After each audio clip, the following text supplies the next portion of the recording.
And we are back again. I think my favorite thing that we're doing is changing what we're wearing.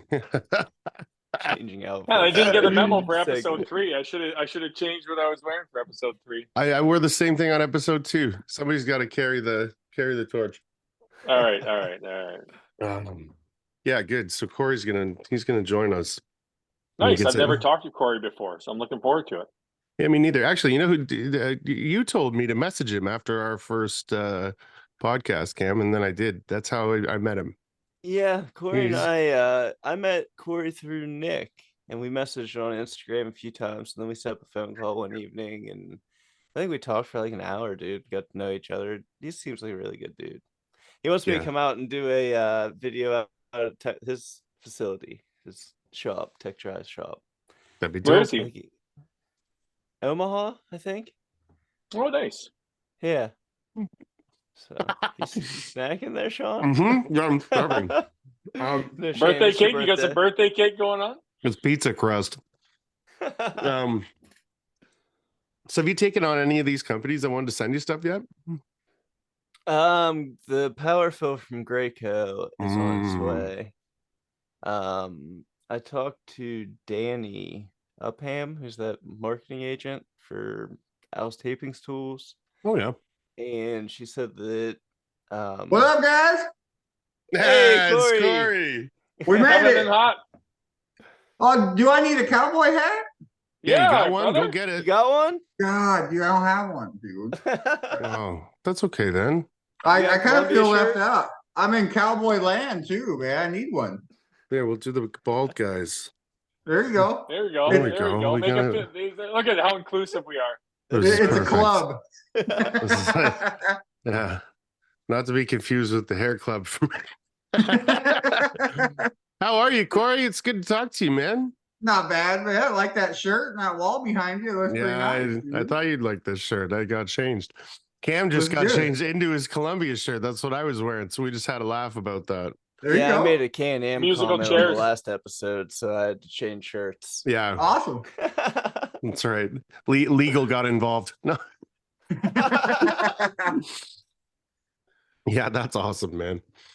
Yeah, I'm excited. So you're gonna make it out to the drywall Olympics, or what are you thinking? We gonna do this because I'm in it. Yeah, you know, I don't want to do anything but in it. We're part of it, dude. I'll bring my partner with me, man. We're in. We've been talking about it for a while. Yeah, that's dope.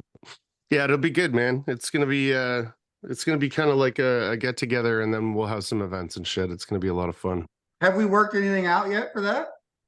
So I had a sit down with Brad last week, and then we've all kind of talked about it a little bit on and off. So I think at some point here there'll be some sort of a sit down with everybody and just kind of wrap our heads around it. But we're thinking like October, right before Thanksgiving, right? That's the idea. I think so. Yeah. So what are we thinking, like event wise here? How are we going to set this up? So we were just talking about that. What would you want to see? You know, I don't know. We've been talking about it for the last week, and you know, you're gonna have to. It's gonna be a hard thing to measure because you're gonna have to do it off speed, cleanliness, you know, quality. I don't know where you'd start or who you'd have judge it. You know, so we're looking at all figured out. Yeah, we're looking at Bernie and Royce from the three-way, and I'm sure we'll turn over a few rocks. You'll need a third. You'll need a third judge for sure. Yeah. I think so. Simon Cowell. Yeah. We'll get fucking Gordon Ramsay. It'd be wonderful. You all suck. Yeah, he's just telling everyone, this is shit. Yeah, you can't You even idiot eat this. sandwich. You're an idiot sandwich. Yeah. Yeah, I got his cookbook. He's the one that I like. I like his recipes and shit. I like the way he cooks, and yeah, everyone that I say that to, they're like, of course you do. He's fucking always yelling at everyone. Oh, dude, I cook it up, man. I'll cook anything, dude. I love it. It's fun. Yeah, same. Yeah, I like stress cook sometimes.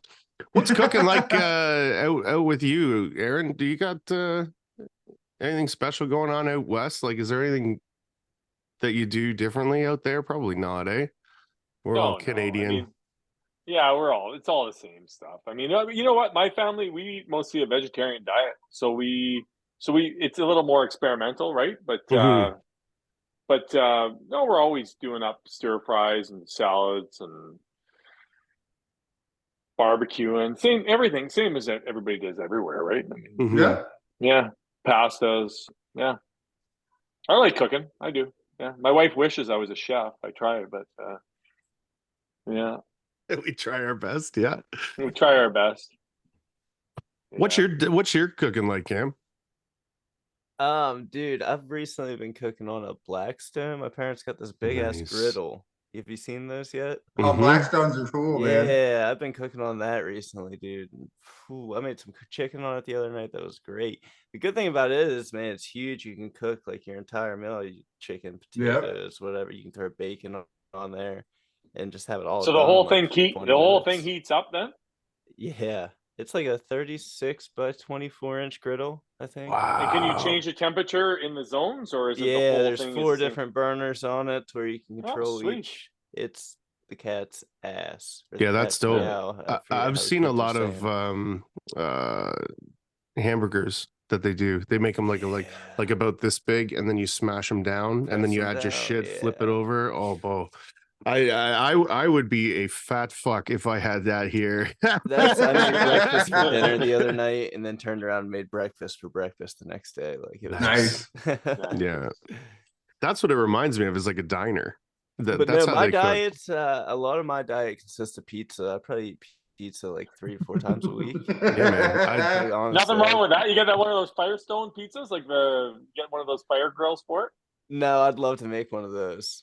Just build one of Yeah. those pizza ovens. Yeah. My You buddy, totally so could. my buddy brought one up to. We went on a golfing trip, and he brought one up, and we made pizzas on it. Then I made hash browns the next day, and I went and took a shower, and I told the guys, I'm like, hey, don't forget the hash browns are cooking or whatever, right? And then we went and golfed and came back, and the whole house was filled with smoke, and there were these little black pucks of hash browns in the. Luckily, we didn't burn the place down, but yeah. Jesus Christ. Those are always the best mornings when you woke up and there's like a fucking black pizza in the oven. You're like, ooh. Oh yeah. Oh yeah. Cory, you're down in Nebraska? Is that where you are? Yep. Yeah, we're right outside of Lincoln. We're in between Lincoln and Omaha. Nice. You're Little cooking small corn all town. the time, or what? That I could look at one right now. I could look at a cornfield. Yeah. That's all we got: corn, soybeans, and cows, man. That's it. Yeah. Yeah, I wouldn't mind Nebraska's that. a cool place. You know, it has its highlights, but there's not a lot to do here at all. You know, working, shopping. That's about it. Jeez, I made fabricating tools. That's why Fabricating tools. that's why you did that. You're so bored.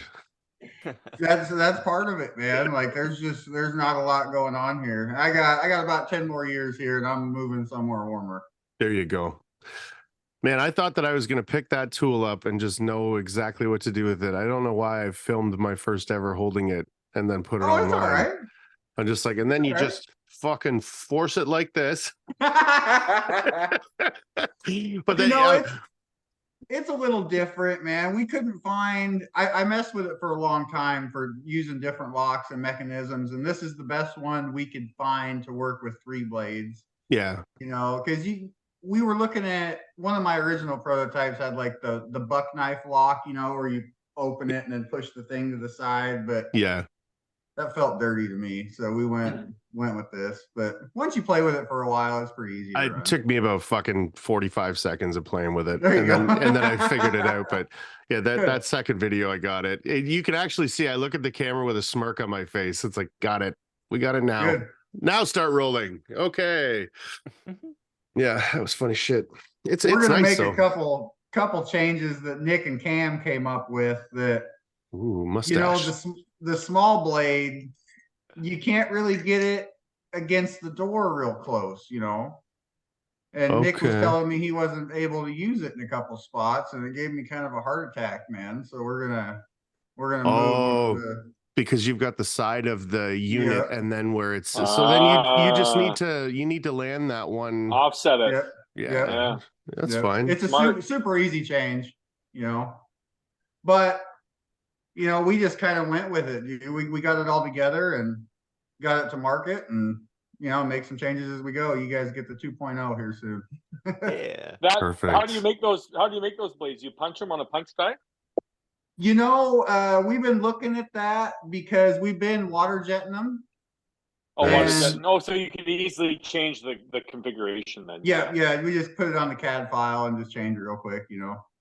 But we've been looking at punching them because that saves me a lot of money if I can punch them out on a die. For sure. And it's for sure. only like $2,000 a blade to get it tooled up to start punching That's them. not too bad. No, not bad at Yeah. all. Not bad at all. So we just got some small changes to make, but we're moving along. We got some other products coming out here soon. We got some offsets and some skimming blades coming out. So I just I was got wondering. I was lot I was going. wanting to bring those up, but I didn't know if you wanted to bring them up. No, go ahead. Go ahead. Yeah, I was curious if you were going to talk about your new products. We're trying, man. I got so much going on right now that I don't know, man. My life's falling apart. It's a lot of work coming. It's a lot of work coming up with a new product, man. It takes a lot of fucking effort. 100%. And we're doing 5 new ones right now. So Good Good for for you. you. Good Yeah. for you. it's a lot of work. Yeah, because man. being a single SKU item is Hard. tougher than coming out with a new product because 100%. yeah, you want to diversify and have a range of products for sure. I mean, 100%. And yeah, what's hard is that we're really trying not to overextend ourselves because I'm doing all this myself. So yeah, I had to get, you know, this paying for other products. So for sure. That's how we did it You know. organically, man. You got to do it organically if you want to be a strong business for a lot of years. You don't want to overextend yourself and make yourself weak. You want to get people to trust your name, trust your products, start backfilling it with the money you've made off of the actual original knife. It's smart, man. That's smart. 100%. And you know, this is the first thing I've ever did like this, so I'm winging it every day. You know, so we're just doing the best we can. But you've got a hell of a brand that's come out. You've come out with something that works and it's not a piece of shit. And then when you come out with the next one, we all know that it's going to be well thought out. It's not going to break. It's like, it's the time to release it. And I would much rather see that than a bunch of shit come out and then, you know, it be a tough go for a little while. Like, you got to be having people test them and stuff too. Like, Oh yeah. Good for you. Yep. Yeah, send them out, have people beat the shit out of them. Like that's the kind of feedback that you need, and take the time to do it, man. Because we all appreciate it for sure.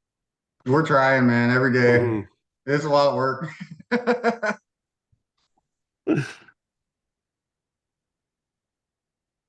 You doing that full time now, Cory? No, I'm not. I'm still doing drywall at 40 hours a week. So nice. Yeah. We do a lot of like tenant improvement projects. We're doing a bank right now, so we'll do anything that pays, really, anything we can get our profit margin on, but mostly tenant improvement projects. We don't like stuff that comes all the way out of the ground because it's too many unforeseen things. You know, we like heat and water on site and stuff like that. So yeah, that's good. That's very exciting. I don't know where the hell I thought that you were from the UK. I don't know where the hell that came up. I thought absolutely that's where you were from, and that's why we hadn't seen you yet. No, I just I've had a hard go of it with you. I didn't know that you and the tech dry guy were the same fucking person, and I think you're from Europe. I guess you're just very interesting. I guess. Well, you know, in my mind, yeah. I try to keep the two fairly separate, but my whole life is drywall, so it all gets tangled, you know, because I'm posting videos in the group and then on Tech Dry on Instagram and TikTok and stuff. I just do Tech Dry, and I could see where it could get confusing if you didn't know. Oh yeah, I got a lot going on in my brain. You're doing everything, right? You're doing GC stuff, finishing, everything, right? Yeah. It's all going to come to a screeching halt. I'm fucking quitting everything. I'm just going to start taping. Easy peasy. Yeah. And then we're going to start doing these teach outs and get some more tools in people's hands and Good. just start building a little bit more of a community around CSR. I'd like to see something every other month. That's where I'd like to get us. You know, from when I started taping until now, it has become really cool to see. Like, you were kind of, when I started, you were just kind of a piece of shit laborer, you know, on the job. And now it's more of a skilled trade. And I like that, you know. And my dad, he was a taper too, and he started in 76, and he sees what's going on now, and he's just like, man, he's like, I had to beat my mud with a mixer and bring powdered bag mud to work, and it's crazy. So go ahead. No, I was gonna say the older drywallers that I know that are retired now, they got one arm that's like one forearm that's 14, 15 inches, and one that's like 7 inches from the mixing, right? Yeah. They have that at the new CSR, the big potato masher. Yep. It's like the fucking heads on it is like this, and it's like a 4-foot stick. I was like, what is that? Just for shits and giggles, next time you're taping or texturing, mix up a bucket start to finish with it. Yeah, with just like the mixer head. Yeah, I don't think so, man. You want to take a break after one bucket, man. I bet. It's quite an art too, you know. You mix it, you twist it, you mix it, you twist it, you mix it. You get pretty good at it pretty fast. I don't want to. Is nobody gonna make a jerk? I'd rather complain about my DeWalt screeching while I'm mixing it. Right. Oh my god. Okay, so you say that. We go to Foz's house the other day, and he's got this DeWalt on a paddle. He throws it in there, and he turns it on. And it's just like, yeah, and it starts. All you could smell right away was the burning components of this drill. And he's like, yeah, this one's a little fresh. It hasn't worked in yet. That is fucking melting in there, Foz. Yeah, I bought a brand new DeWalt drill to mix, and I'm like, hell yeah. Like before I had a Cobalt, and I'm like, hell yeah, I'm getting, top of the line here. I mixed up the first bucket of mud, and I like went deaf with it. Really? And, yeah, I don't even use that DeWalt mixer. Like I went and bought another shitty Cobalt that mixes mud just fine. It's like half. You guys running the battery powered ones? No, I haven't made that upgrade yet. It's really nice, man. We got 2 of them, and you can run about 17 buckets for one battery with the 60 volts. Wow. Is that DeWalt that you're running, or? Yep. Is it as loud? That's surprising. They're not quiet. See, that's what I was afraid of, because I've got all DeWalt battery tools. So I would definitely, I'd invest in it, dude. It's something that it's just nice, you know. We don't even use a cord anymore, you know. Like, and you save money on cords too. They're expensive, you know. They're $100 per cord. That's all my lights are those battery powered DeWalt ones, and they're so nice to not rerun extension cords all over the house. Yep. Huge. Yeah, with the $300 the big batteries are, whatever they're worth here, it's like once you get it though, you're like, okay, now I don't ever have to touch this tool again in a day. Like this is gonna run all fucking day. You know, same with your lights, and then not having cords everywhere. Yeah. When I could get rid of the hoses for the nailer, that was life changing. Yeah. And it's like a third of the time to set up, right? Oh yeah, for the brad nailer, that was my favorite tool to buy, was a cordless brad nailer. Not have to carry the compressor around. Yeah. It's a beautiful thing. Yeah, I mean, if you were framing like a full house, you would probably still use a compressor. But for the kind of framing that I do, I've got the framing nailer too. That'll run all day long on a battery, and on the big one anyways. That's fucking awesome. Wonderful. Yeah, it's sick. Yep. Same with this guy. I put that huge fucking battery in this, and I can spot a house for like 3 days with that all day long if I need to. Those put off good light for sanding? It's dope. Yeah, it is a spotlight. That's for being put into a room and like sit it on the floor so you can see what's going on. And I do this with it. Yeah. Like I've got it right here. Yeah, I'm gonna go fucking blind probably from it, but that's fine. We got the Milwaukee lantern, you know, the big heavy one. Yep. And it'll light up a room, but it doesn't do sanding light very well. Yeah, I took a look at them. Some of them, like Cam, you must have the stand-up guys, right? From DeWalt. Like, is that a tower light? No, it's just a little square light, kind of Oh, like okay. yours there. Yeah. But it works good for spotlighting. I looked at those tower lights, and that's what I was saying to my cousin, where I was just like, this isn't going to work for sanding at all. So then I kind of found the biggest one that I could, the brightest one that I could still walk around with. Actually, the sanding pole, the Columbia sanding pole, if you stick it up in here with the CSR sandpaper, like Circle Brand sandpaper, it doesn't even move. Like, it gets, the pressure in there is so perfectly sized that you can use it as a lantern up high. Wow. Like, you can walk Really? around and spot check from the ground. Yeah. Yeah, it's dope. Hey, have you ever tried the Spice Bunch? Yeah. Yeah, you go like this with it and then fucking right into the garbage. No, I'm just joking. Really? No, they're good. I was kind of excited. I was kind of excited about that for small jobs, and that's exactly where I've used it, and I've liked it. Where I've been in situations where, like, I was in next door here. We built, there was kind of like an entryway to the bottom unit, and we built it in as a big cupboard, like a big, whatever you want to call it, closet. And in there with the spy sponges were mint. It's they're a little coarse for what I finished. Like, okay. if I use a sanding pad, it's 220. And there's not a difference? There's not a difference? I don't think so. Oh. It's just what he sent me, right? And Okay. it probably is perfect. I'm just so worried about scrapes and scratches. Like, I go in after the auto sander and buff out those scratches, which I don't think you need to do.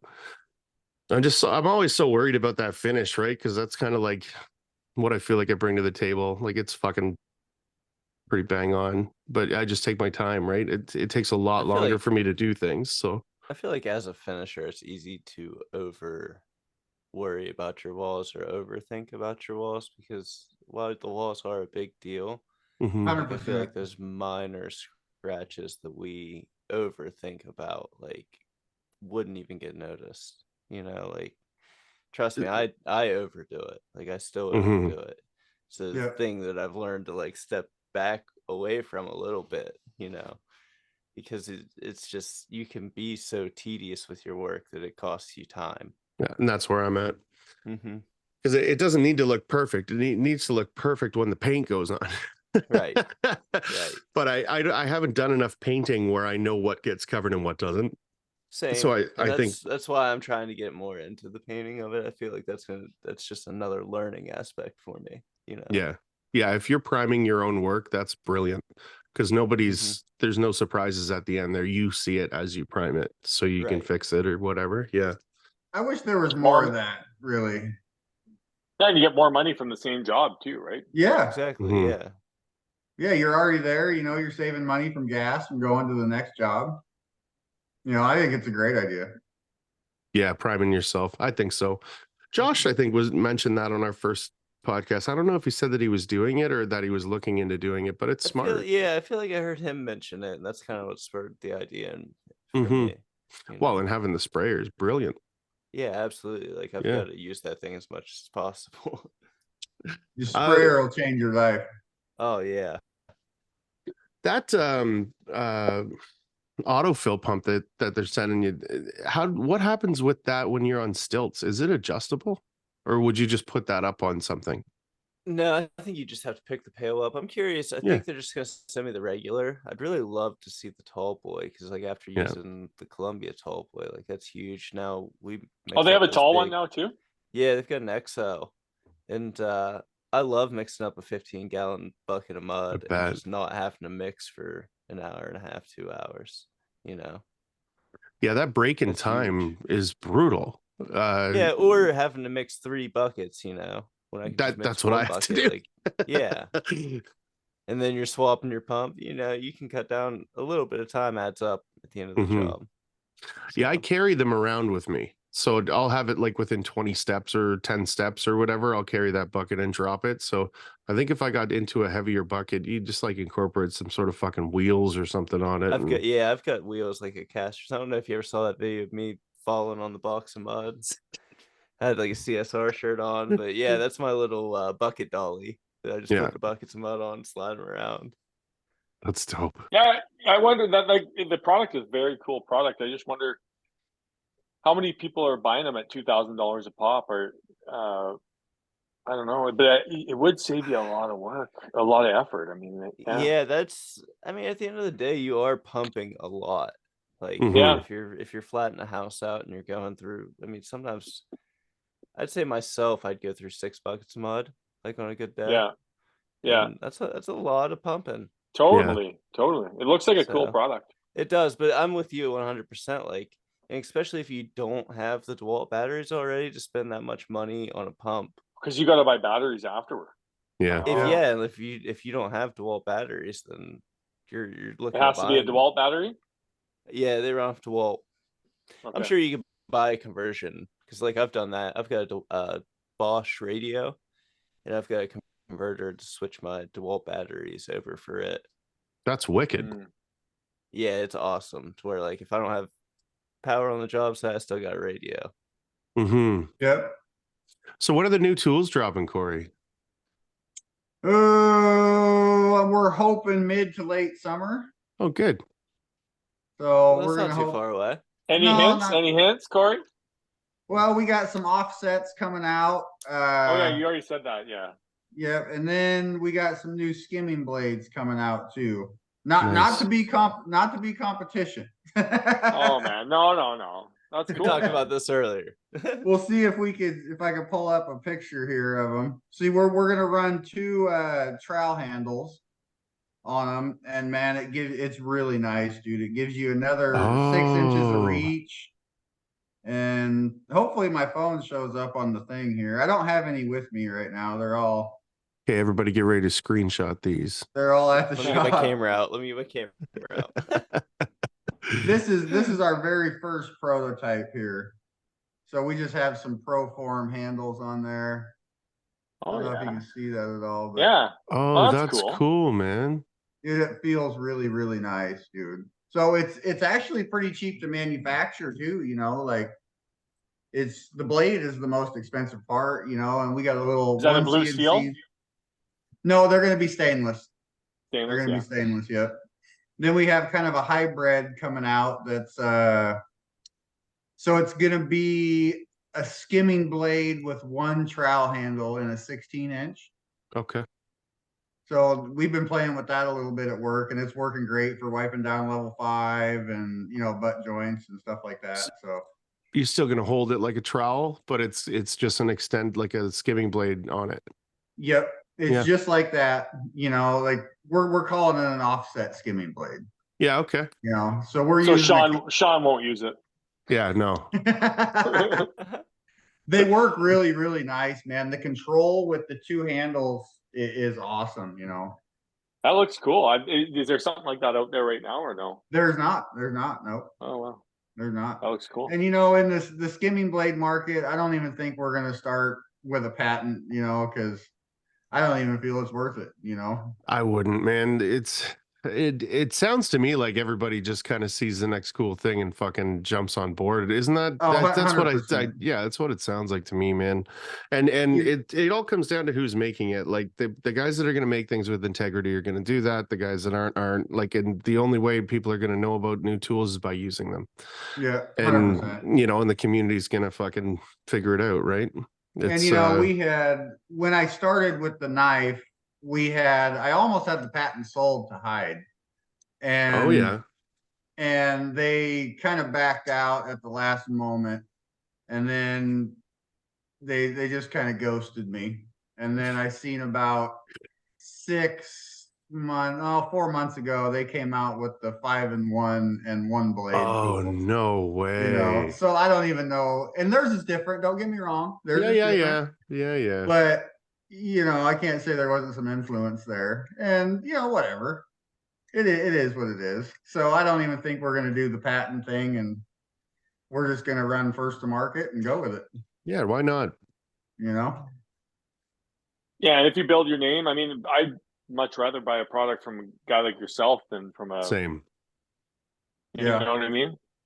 Yeah, and I have no ill will towards Hyde. Like, it's kind of flattering, really, you know, that you could give a guy some inspiration, and it kind of pissed me off for a couple of days there, but we're over it. That should piss you off. I think that should piss you off for sure.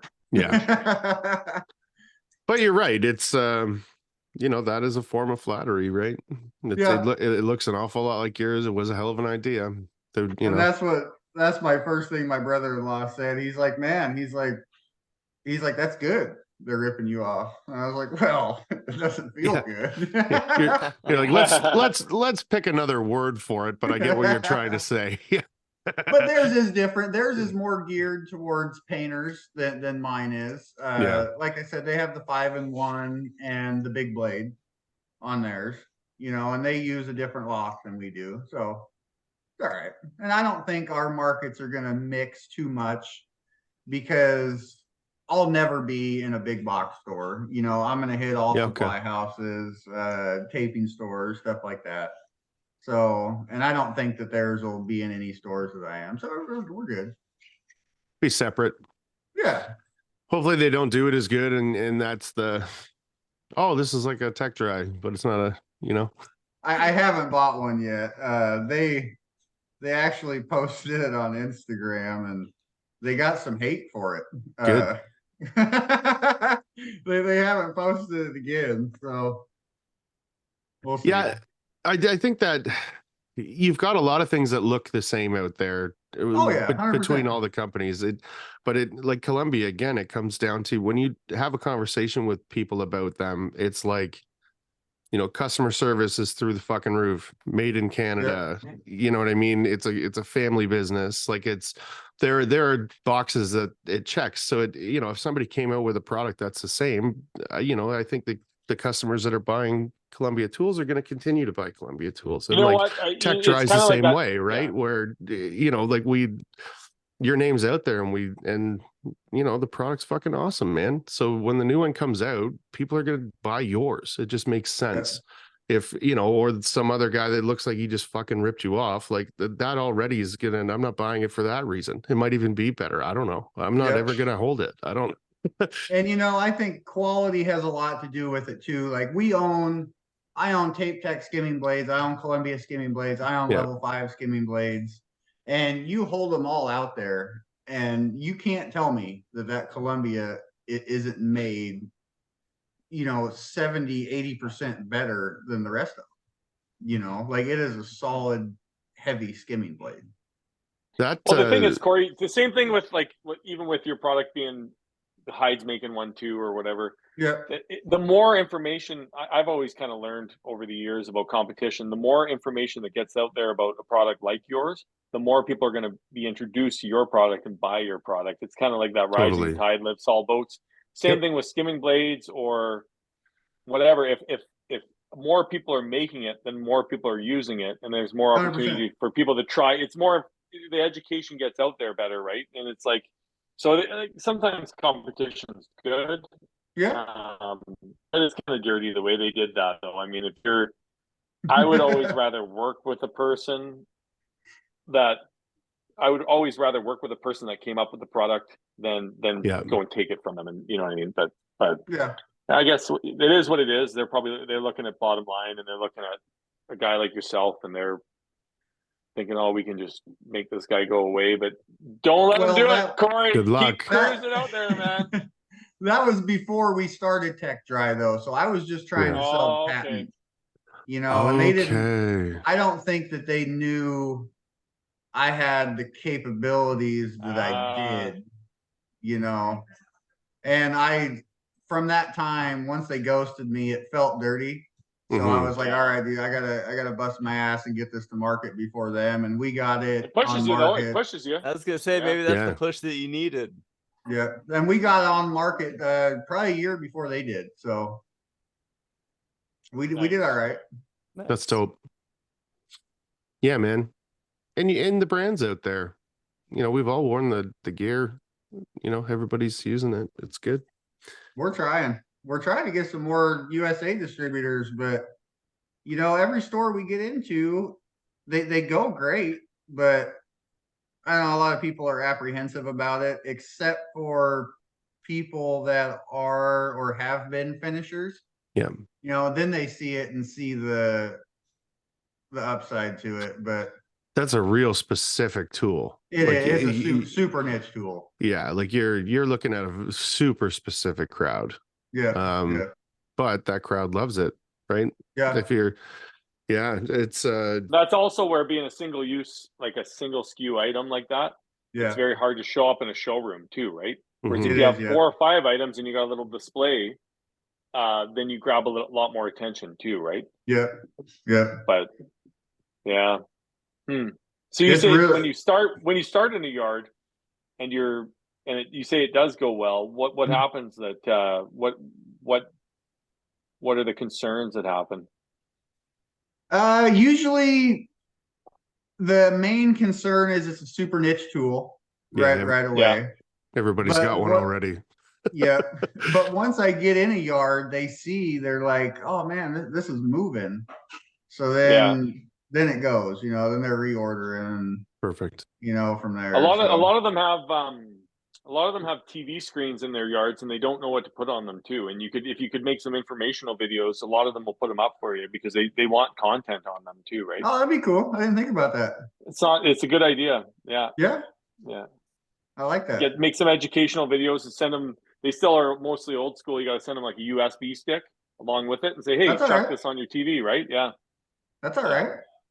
We had the sales guys. Yeah. And then even 1-page flyers, like 1-page pamphlets, like just with a little education on it. Because a lot of times people are just going to walk by it unless there's something that catches their attention, right? Yep. Yeah. We try to have a flashy box and stuff, but it's hard with one tool, you know, because they usually give me the counter or like a small corner or something like that, you know, and it does get walked past pretty easy. Yeah. Well, when it's only this big, you know what I mean? Yeah, for sure. Yeah. But I mean, it's one of those things though. If somebody's coming in looking for it, everybody knows where it's at. Yeah. Well, see, if you can create demand, create the demand, like what you're doing a good job getting it out there. We got less than a minute here, gentlemen. Is everyone coming back? What are we doing? I'm in. I don't have nothing to do. Yeah. Aaron, you're coming Nick this time? Should we add Nick this time? All right, let's do it. Let's see how many fucking monkeys we can pile on the bed. Where's Nick at? We'll be right back.